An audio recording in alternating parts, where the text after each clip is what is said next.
जय जगन्नाथ जी दोस्तों। सदन कसाई की भक्ति का प्रमाण स्वयं जगन्नाथ जी भगवान ने दिया। सदन नाम के एक संत थे।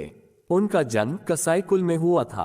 उन्होंने अपने कुल के व्यापार को अपनाया। वह कसाई वाड़े से मांस लाकर बेचते थे और खूब भजन करते थे। वह ऐसे ज्ञानी महात्मा थे कि बड़े बड़े संत उनसे सत्संग सुनने आते थे। एक बार वो भगवान जगन्नाथ जी के दर्शन के लिए चले। पहले प्राय पैदल ही यात्रा होती थी। वह एक गांव में भिक्षा मांगकर खाने के लिए गए। संतों में एक भागवतिक आकर्षण होता है। उनका रूप भले ही बिगड़ा हुआ दिखाई दे, लेकिन उनको देखते रहने और उनसे बात करने का मन करता है। जिस घर में वो भिक्षा मांगने गए थे, उस घर की महिला उन्हें देखकर आकर्षित हो गई।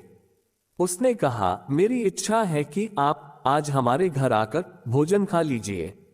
उन्होंने उस महिला का भाव देखते हुए कहा, ठीक है। उनसे करुणावश ये गलती हो गई।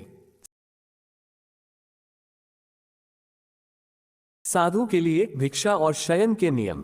शास्त्र आज्ञा करता है कि संतों को 5 घरों के दरवाजे के बाहर से मांगकर लेना चाहिए। संतों को घर के अंदर जाने की आज्ञा नहीं है। दरवाजे से जोर से 3 बार तक आवाज देकर फिर आगे बढ़ जाएं। संतों को उदर पोषण करके भजन करने के लिए केवल रोटी मांगने का अधिकार है।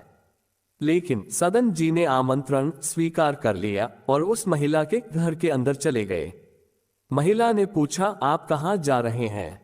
ये जानने पर कि वह जगन्नाथ जी के दर्शन करने जा रहे हैं, उसने कहा, रात्रि होने में थोड़ा ही समय रह गया है। आप कहीं ना कहीं तो रुकेंगे ही।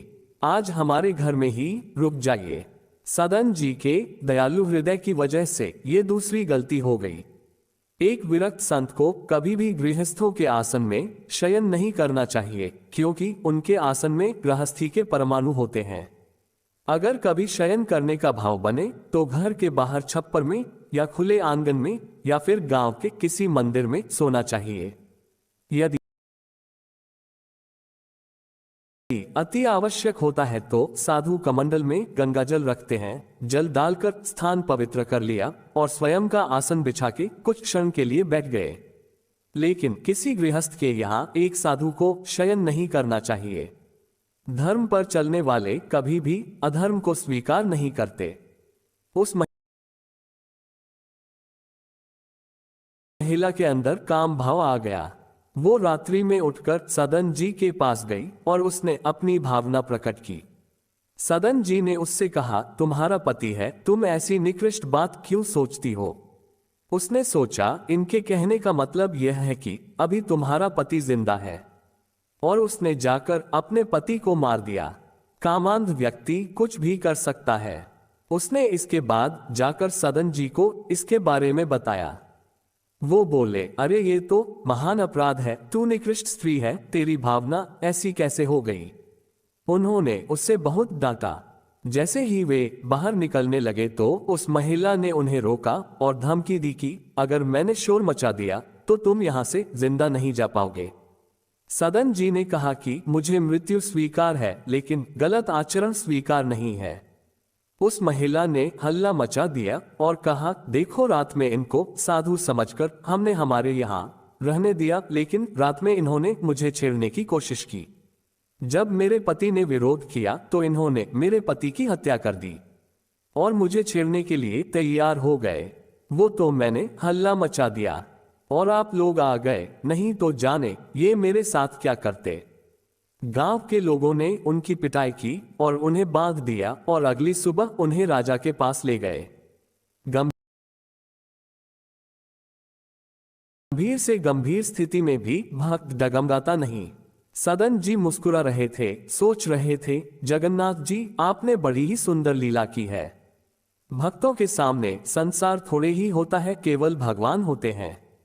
भक्त केवल भगवान को देखता है, जैसे सब उनकी लीला ही हो। राजा ने सदन जी से कहा कि हम आपकी ही स्वीकृति से दंड देंगे, आप बताइए कि क्या आपने अपराध किया है।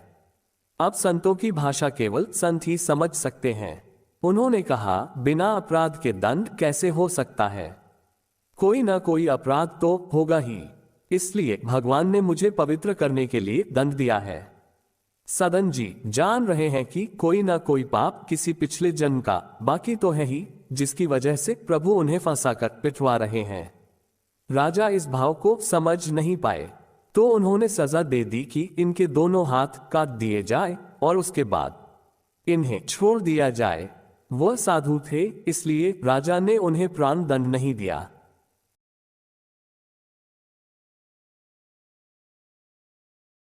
सदन जी के दोनों हाथ वापस प्रकट हो गए। सदन जी सजा मिलने के पश्चात सीधे जगन्नाथ जी के सामने गए। उन्होंने कहा, आप तो सब जानते हैं, मेरी आपको प्रणाम करने की इच्छा थी, पर अब मेरे हाथ ही नहीं है। जैसे ही उन्होंने दोनों हाथ जोड़ने के लिए प्रयास किया तो उनके दो नए हाथ निकल आए। उनको जो मार पड़ी थी उसके चिन्ह गायब हो गए और उनका शरीर एकदम हष्टपुष्ट, स्वस्थ और तेजस्वी हो गया। सदन जी ने दोनों हाथ जोड़े और जगन्नाथ जी के सामने साष्टांग लेट गए। भगवान प्रकट हुए और कहा, तुम्हें मुझ पर गुस्सा नहीं आया कि बिना किसी गलती के मैंने तुम्हारे ऊपर आरोप लगवाया और दंड भी दिलवाया। सदन जी ने ठाकुर जी से कहा, प्रभु आपकी हर चेष्टा में मुझे आपका प्यार ही दिखाई देता है।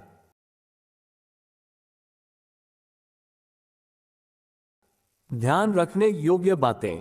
कभी कभी धर्म से चलने वाले की दुर्गति होते हुए दिखाई दे सकती है, किंतु उनकी दुर्गति कभी नहीं हो सकती।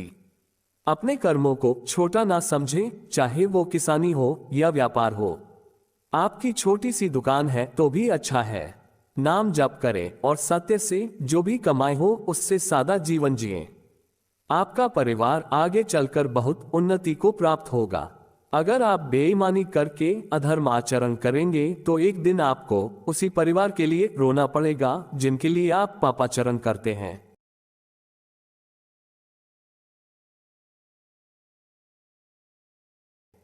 तो दोस्तों, भगवान जगन्नाथ और सदन कसाई की भक्ति की कहानी आपको कैसी लगी, हमें कमेंट बॉक्स में लिखकर जरूर बताएं।